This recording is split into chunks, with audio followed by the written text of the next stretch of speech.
tracking and the goal setting side of it and the things and the strategies that you're going to take to get there, there's nothing wrong with that thinking, right? There's nothing wrong with that process. But letting it control you is a different thing. That what I would view as wrong, because now you're using something to create accountability, create awareness, and create some level of control. And now it's flipped the script and now it's controlling you.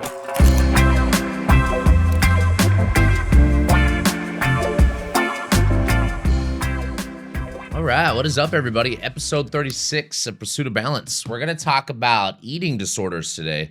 This actually stems from a follow-up that I had from an episode I shot about, I don't know, maybe 4 or 5 episodes ago when I was talking about how to manage, hunger during a dieting phase. And I had a client respond back and been like, I wish there was some basis touched on eating disorders in relationship to that. And of course, obviously, my brain was like, we're talking about that. That's an episode. To be clear on that episode, the intent of that episode, first and foremost, was just, for those that are going through dieting phases. I was talking to Coach Billy when he was getting ready for his fight and he was cutting. And, I used to do that a lot with like men's physique competitions. And it's funny, well, not funny, but like the topic of today was something I saw so much when I was competing in men's physique, because, the idea of eating disorders, which we'll unpack obviously, is there's a lot more context than just the food, right? It's the behaviors and the relationships behind our point of view of why we're dieting, the relationship to food in general, body image issues, and we'll go down that rabbit hole. And I saw a lot of that with men's physique, and I think that was probably more so on the body image side of things. But like, to be clear, like what I want to say first is like, I think the idea of losing weight does not necessarily mean it's a degree of a disorder thinking, right? Because to be clear, if we were to look at just stats, I mean, like in America in general, it's like 2/3 of America is dealing with obesity issues. So like there's obviously a majority of people that have a weight loss goal for a good reason, right? Now that doesn't mean that goal and that intent being having good intention means that our relationship or our behaviors or our identity behind how we're choosing to look at it and go about it is healthy, which is what I want to touch on more so today. So that episode that I touched on before, like I said, it was more about like, how can I help share some of the strategies that I've used, and like also another little touch point that I think is good as a disclaimer is like, I am not a doctor. I am not a therapist. I'm not a physician. I'm not someone that works with disordered eating. I have, and I'm going to share some stories of a story of a client that I worked with for probably about 1.5 years at Bay Club. And we worked a lot with her relationship behind eating, because when we started working together, her big goal was like, hey, I want to develop a healthy relationship with just my training in general. I don't want to track. I don't want to do these things. And I was like, cool, fair. So like I said, that episode that I did touch on, for anybody else maybe that thought that way, it was like, hey, it wasn't on like, okay, that we're cutting and we want to be really aggressive with the cutting. I think like the biggest and most important thing that I try to share with this is always trying to be holistic with the point of view, holistic with the strategies, but understand that there is no wrongdoing for somebody that has a weight loss goal. There is no wrongdoing for somebody that wants to track their, their food or, their calories or their macronutrients. I think some of us are more data driven. Some of us are a little bit more fanatic. Some of us are a little bit more strict. So I was going through show notes last night and this morning, and I was like trying to figure out like, okay, where do I really want to take today's episode? What do I really want to talk about?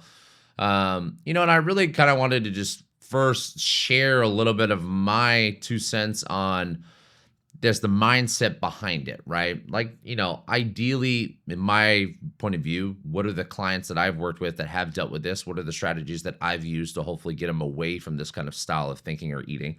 This client that obviously gave me some feedback, she was something close to her. Her sister was basically admitted to the hospital for anorexia at a really, really intense level, like 75 pounds, I think she was sharing. And, so there obviously is very extreme cases. And we see this a lot, like with sports. We see this a lot with men's physique. We see this a lot with women's physique, bodybuilding. We see this a lot with gymnastics. We see this a lot with areas of life where we see this a lot with celebrities, right? And this is obviously, I was going to touch on a little bit of like Ozempic and peptides. And that's kind of an episode I wanted to touch on for a while. So I'm sure I'll bring up a couple points of that. So you see this a lot with areas of life where the identity is built around the performance. The identity is built around the body image and the image of themselves to themselves and from others, right? Like if you think about a celebrity, they need to be on camera and they need to be public facing a lot.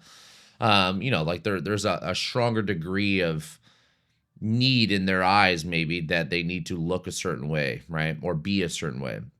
And I can totally empathize with that, right? But then there's also the other side of the argument, right? Which I have a lot with clients that have dealt with this in the past, that I'm like, hey, like tracking weights or tracking calories is something I think can be a little subjective, right? And I say that to everyone I work with, that like I don't need to weigh you on anybody. I don't need to weigh your food. I don't need to track your calories. I don't need to track your macros. There are so many different strategies and tools in the toolbox that we can use to get you to the same destination, right? My most important thing is the sustainability piece of what we're talking about, right? Like in order to make your fitness routine, in order to make your nutrition plan work, obviously there's strategies and there's a lot of different strategies that also make it work. But the thing that's going to make it work forever is the sustainability behind it. And the sustainability is built in through an aspect of enjoyment. There's an aspect of balance. And those are the big things that I try to preach the most is like, when it comes to nutrition, for example, this is something we talk about in our initial assessment, is I'll have people subjectively rate themselves. Like, hey, on a scale 1 to 10, 10 being perfect, how would you rate your nutrition or your diet, right? How many times have you started and quit a diet, right? What are the things that you feel you struggle with? Is it stress eating? Is it portion control? Is it timing? Whatever it be, composition of the meals. How many times are we eating out a week? How many alcoholic beverages, sodas, smoking? Like just a little bit of a brief intake. And it's important for me to look at that because like, I want them to subjectively kind of get a feeling for themselves. And I want them to kind of subjectively, and I use that word like with emphasis because like, that doesn't mean that it is like someone can rate themselves a 6 out of 10 and I can look at the plan and I'd be like, I think that's better than a 6, or it could be the opposite. It's like, oh, they're like, oh, a 9 out of 10. I'm like, I think there's some room for improvement on food quality here, or selection or calories, whatever it might be. So when you think about the end objective, right, of what most of us, like how eating disorders maybe get framed, like we said, is like this idea of like all or nothing, I think is a huge piece, right? And this is where a lot of people struggle. I struggle with this in a lot of different areas of life too, that it's like I'm all in or I'm all out. This is very extremist mind, right? There's another concept of like this idea of perfectionism, like I need to be perfect in order for it to work, which in relationship is kind of a byproduct of also that all or nothing. A huge piece is going to be obviously the body image, like the way that we view ourselves aesthetically, and also the way that we view others, right? And this is where I think social media and media and celebrities and Hollywood kind of ruined a lot of kids or people, male, female, on both sides, because their view of like, is that how the perfect person's supposed to look, right? And then we started seeing this transition happen, right? Where we started seeing this more self-love and love your body no matter what you are, blah, blah, blah. And then it started to be this new phase where it's like everybody feels like they're on Ozempic or, taking some of these, agonists for weight loss. And it's like, okay, like if that was a part of the conversation, why are we all taking this? And like no one's really preaching it, but like you can just see like, and it's kind of a scary thing for me. And I talk to clients a lot about this, of like I feared a little bit, right? Because I think with anything on the medical level, like I mean, ideally, it's like if I can get most of my stuff to be natural, holistic, and avoiding any type of medication, the need for supplementation to a strong degree, the need for, having doctors as part of your life. It's like, it's not, they have a time and place, don't get me wrong, but like, is there ways that we can go about this more naturally, organically, or holistically that can solve this issue?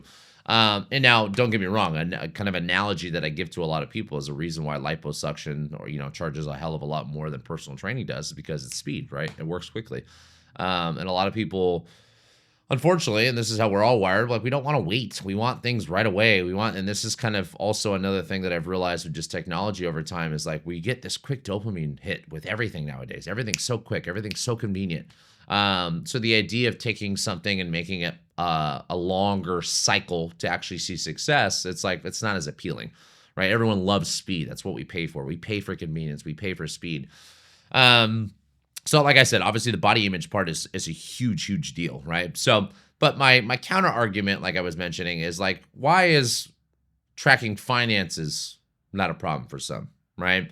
Why is tracking workouts Not a problem for some. Why is tracking steps for some not a problem? And then obviously on the nutrition side, like why is tracking food work for some and not work for others? Why does weighing themselves work for some, work not for others?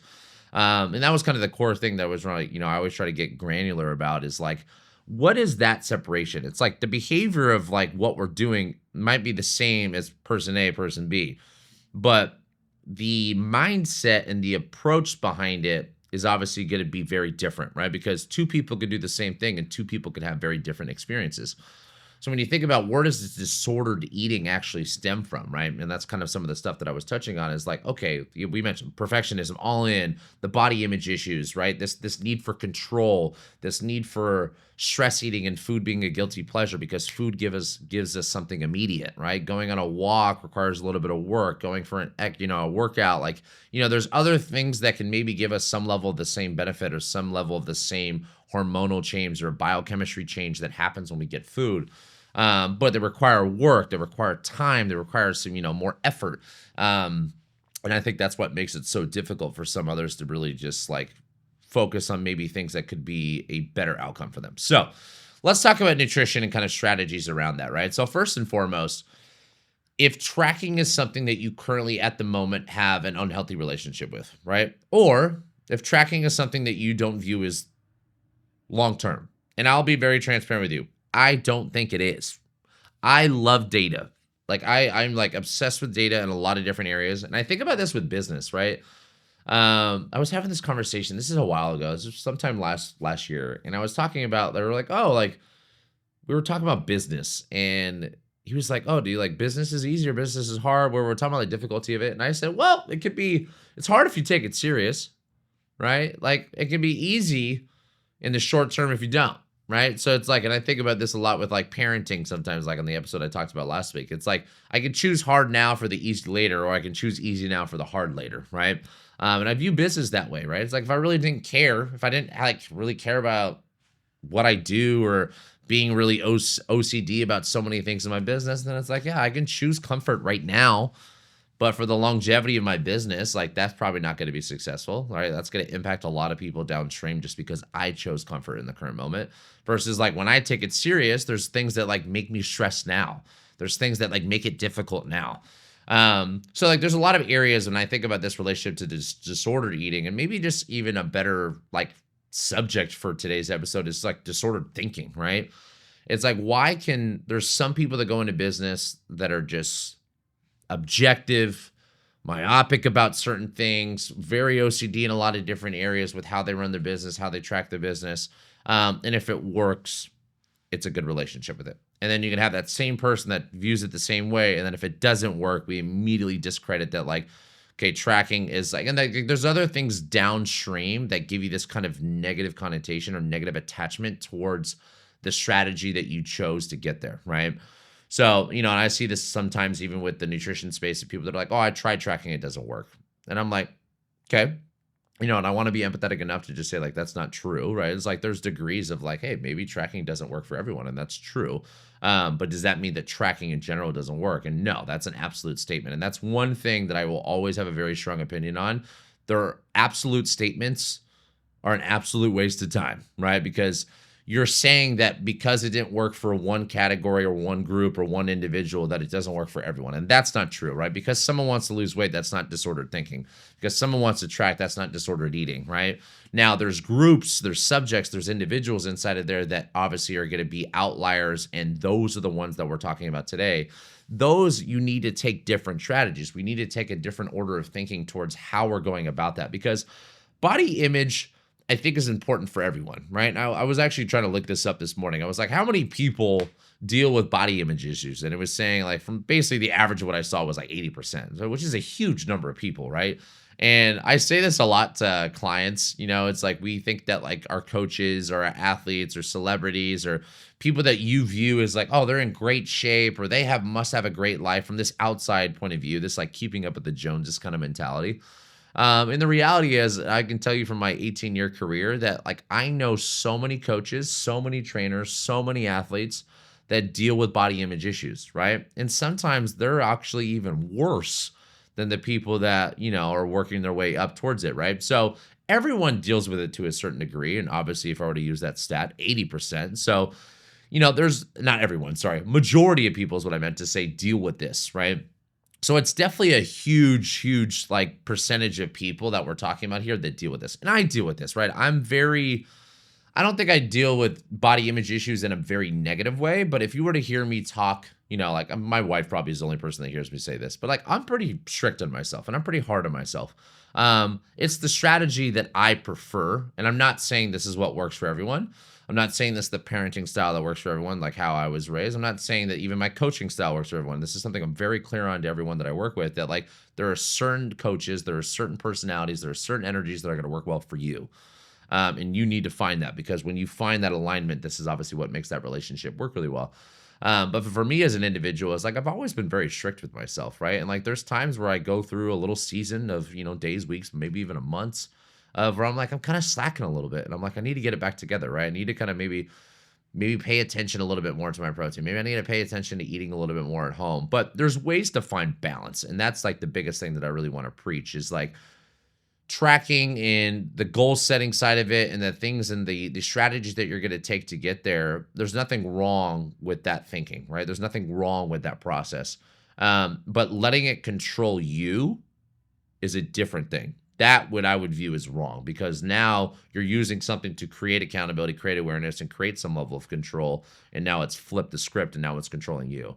So that's the slippery slope that a lot of us deal with. So when it comes to the nutrition side, I don't think that you guys need to be weighing food. I don't think you guys need to be tracking macros. I don't think you guys need to be tracking calories, guys, girls, everyone, right? Like you guys, there's no need to do so.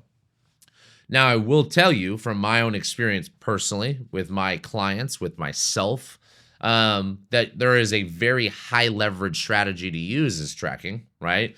Like something I'm bringing to Palo Alto is it's called the Panoe metabolic cart. So it's a metabolic cart. It looks like this, almost like a gas mask almost. And there's two different type of tests that you guys can do. There's a resting metabolic test, and I just did mine a couple of days ago.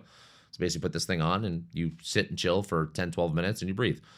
And I just got my report back, and it shows you like, hey, your metabolic flexibility, your lung capacity, like all these things, HRV, parasympathetic, sympathetic balance, blah, blah, blah, blah, right? So it shows you all this data, and then it gives you kind of your resting metabolic rate, right? And it gives you your macronutrients based off days of training, days not of training. It's the most accurate way to track anything, right?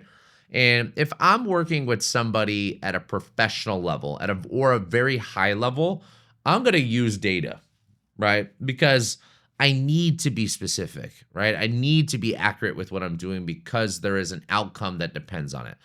And if I'm working with somebody like myself in my current phase of life, where I'm not doing anything at a professional level, I'm not doing anything at a very high level competitively, I'm just doing it because I want to be healthy and I want to have a good relationship with it. I don't track. Like I don't track my food.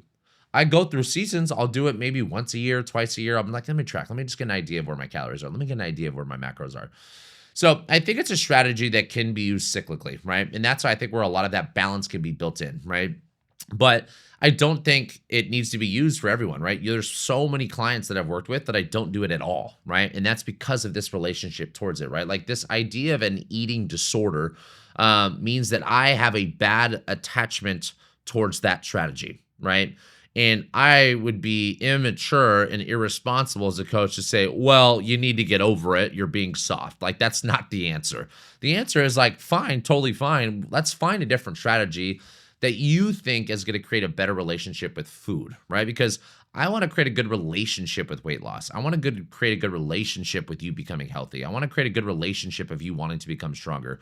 Like, there's nothing wrong with the goals, right? And that's something that I do disagree with a lot, that some people think that like, oh, you don't need to lose weight. You can be healthy at anything or any weight or any position. And I'm like, I don't agree with that. It doesn't make sense. Like there are certain things that we can have data to prove so that like there are certain positions in certain areas of life that there's windows that we want to be in, right? There's windows of our optimal heart rate. There's windows of our optimal weight. There's windows of optimal body fat percentage. There's windows of optimal blood work. You know, and there's a reason why we created these windows is we want to have people have longevity. We want to people have optimal health. So this just idea of giving up and anything can be healthy, I'm like, I think that's a little bit of a lie that some people are convincing themselves on. So I do want to be clear with that. I don't agree with that stance. And not everyone needs to agree with me in that positioning. I'm not here to like argue against other people. I'm just here to share my 2 cents. But like there's ways that I can get you to a moving into a better direction that can create a healthy attachment, right? A lot of times I really, from a nutrition side, like to start really small, right? Like I will start with just breakfast for most clients because I think majority of the people that I work with, like they screw up the breakfast. Like breakfast is too small, it's a snack, or it's just caffeine and they're going through the day. And I'm like, okay, well, let's start with something small. Let's maybe do like, can we do a smoothie, right? Is it convenience that we're looking for? Is it, can I have maybe a bigger breakfast at home and cook at home, right? Or is there strategies that I can do to kind of change one thing? Because the one thing that we need to remember, the one thing that is empowering, the one thing that is very motivating, as I always say, is this idea of progress. Like we want to be feeling like we're making steps in the right direction towards a certain goal, right? And that progress is going to drive happiness as a byproduct, right? Because we are going to feel fulfilled when we're like, oh, cool. I'm seeing some momentum here. Versus like when we don't see results, the worst thing that we can do, and unfortunately, the thing that does happen a lot is we immediately disregard that strategy. Like that doesn't work. And I'm like, no, that doesn't work yet, or that doesn't work in that fashion, or that doesn't work with that organization. Like, let's play around with like being okay with manipulating some of those strategies so we can find different ways. So for some people, it's journaling. Some people, it's taking pictures of food. Some people, it's just let's just cook most of our meals at home. For some people, it's just getting them to go grocery shopping again. Like there's so many different layers that we can attack that are not as dogmatic on a numbers, not so objective, not so specific, right? Because, if I were to give you my honest answer on what I think an optimal nutrition plan would be, it's like I love the 80-20 rule. Pareto's principle worked for so many different things in life, but it's like 80% of the time, I'll speak for myself, 80% of my diet, 80% of my nutrition, I ideally want it to be food that I'm shopping for, right? Like whole foods. I'm getting some animal proteins. I'm getting some dairy products. I'm getting vegetables. I'm getting fruits. I want whole food products 80% of the time. And I want to be able to cook them as much as I can too. I eat out of restaurants, but I try not to make that part of my 80%. Now, that doesn't mean I can't go to restaurants and still have good selection meals that can fall into that category. But like, I do want to be able to go to, like, for me, it's definitely red wine's my vice. I'm a sweet tooth, so I do like to have my little desserts here and there. It's like, I don't have them daily, but I do like to have them, when I want. And so like, there's things for me that create moderation, that create balance, that work, and that allows me to feel like, okay, there is freedom of choice, right? Because I think a lot of, and I'll speak on this myself, I hate being told what to do. I hate confinement. I hate restrictions. I hate structure. I'm not someone that operates really, really well in that, and I feel like I shut down or I become like in a sense very toxic to that strategy.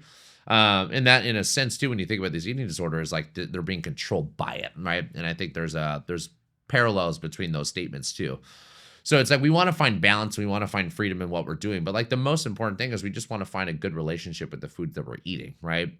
Do we need to avoid carbs, right? This is one of those things that I think a lot of people have been told that like carbs are bad. And the aspect of it is like carbs are not bad, right? Fats are not bad. The quality of them obviously is going to dictate these things, because for me, thinking about this in a very primal sense, how was food given to us before grocery stores?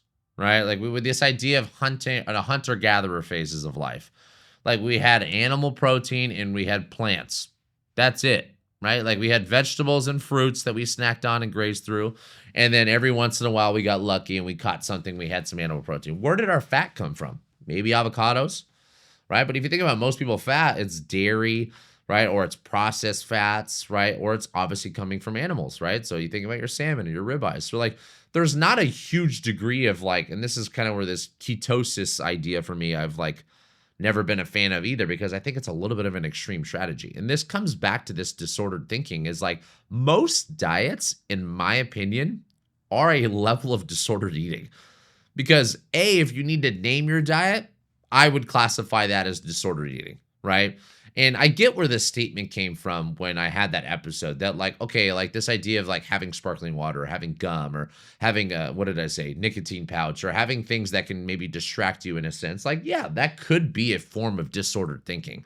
But that can also be for those that have a good relationship towards their goals and a healthy point of view, that this can also just be a strategy that helps me manage hunger, right? And it's like, how do I separate that?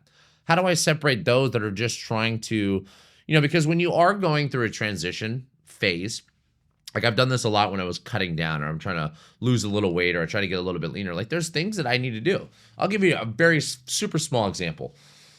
I make smoothies in the morning. Right, so I put some frozen fruit, and generally I kind of switched to yogurt. I was doing avocado for a while, but I'm putting some yogurt in there, and then I'll put like my whey protein, collagen protein, some creatine, some lion's mane, some extra little supplements, right? And something that I've kind of realized since my wife's been pregnant is like for the last 4 months, my diet has kind of started becoming a little bit more carb heavy than I like.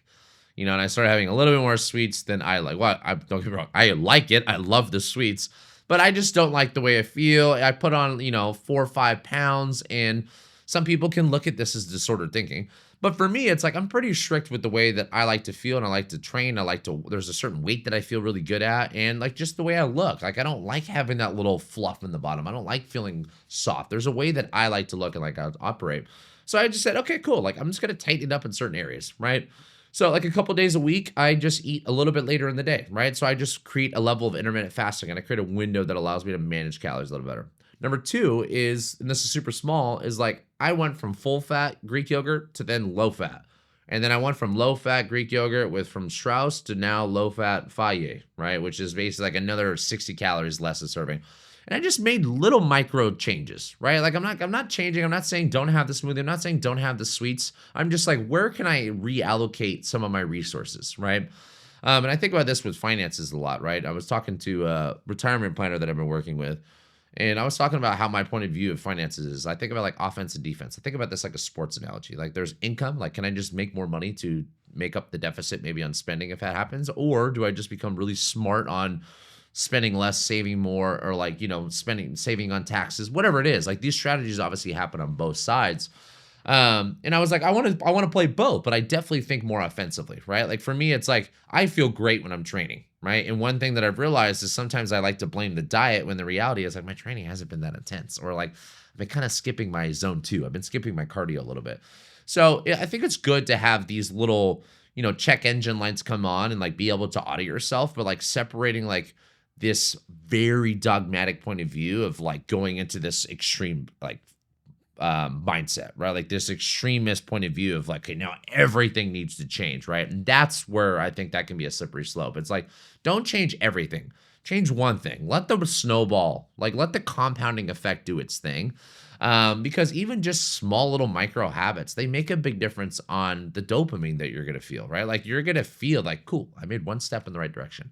I did one thing better than I did last week. I did, so those little micros become macro in if I were to zoom out of like the changes that are being made.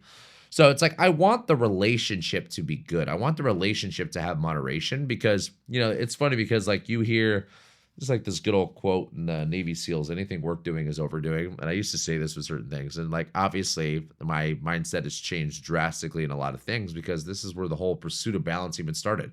It's the name of the podcast. This is the motto of my business is like pursuit of balance means that I need to find moderation in things because what makes things work for a very long time is not overdoing them. It's finding a balance where you can balance out all those things. Like if I want to have a good relationship with my family, my wife, my son, all these things, I can't spend all my time at work. But if I want to make my business work, I can't spend all my time going out with my friends. Like so there needs to be a balance. I need to be able to turn it on when I am here. I need to be present when I am doing certain things, but like there needs to be balance behind it all. So disordered eating, I'm rambling at a lot of different things, but I just want to share this because I'm sure there's so many people that have dealt with this to a certain degree. And I want to be also clear that like, don't be clear to label yourself. This is another thing that I've realized lately, like not like just recently, but over years and decades is we're quick to label things, right? We're quick to label people, diseases, things. And like, I don't like that because that pigeonholes people. It's like you're ADD or you have this or like you have disordered eating or like that, it's like I don't like that idea because like it creates a boundary, it creates a fence again. It's like we want people to stay open-minded. We want people to understand that there is ebbs and flows to life. Like there's seasons, right? I'm a hippie in a lot of ways, the way I think. I was at the beach on Sunday and I was thinking about this, and this is a weird analogy. But I was like, sitting there just staring at the ocean, and as a surfer, as most people know, waves come in sets. They come in sets of like 4 or 8. And some sets are super small. Some sets are very choppy. Some sets are huge.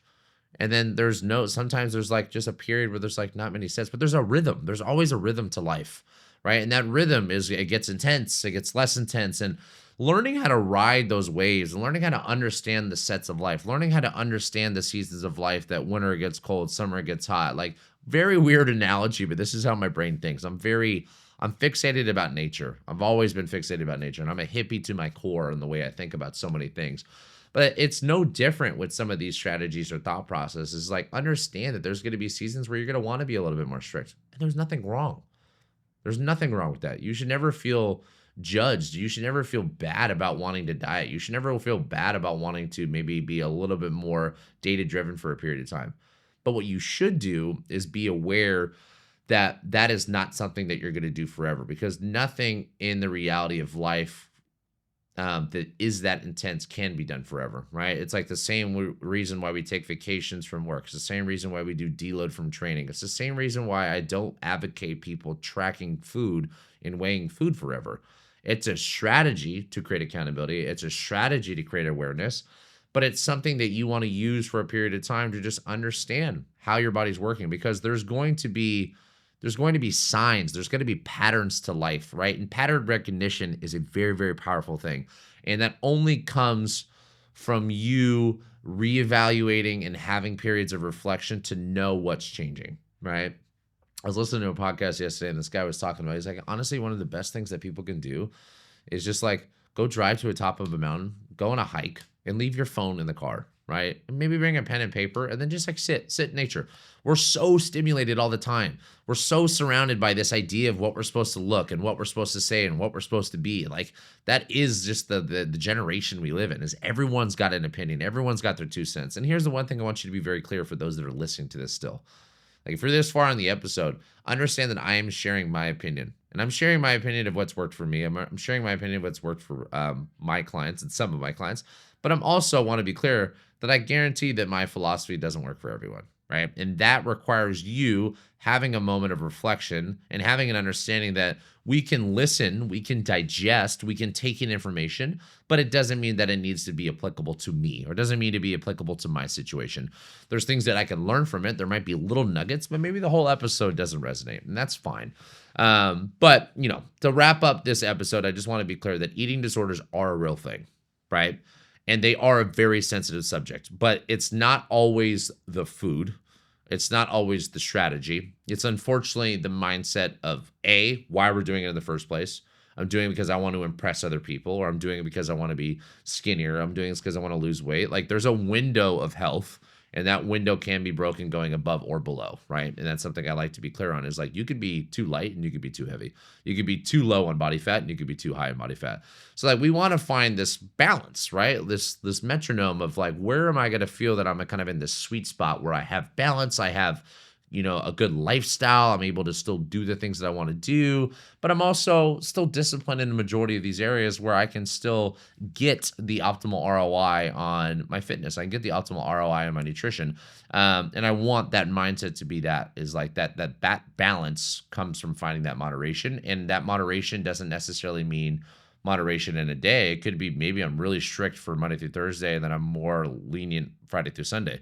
Maybe I'm more balanced on my dinner, but I'm more strict on my breakfast and lunch. Maybe I'm more balanced on January, or strict on January, and then I'm more balanced in the summertime. Like, so micro or a macro level, depending on how you zoom in or zoom out, like you can find balance within every part of it.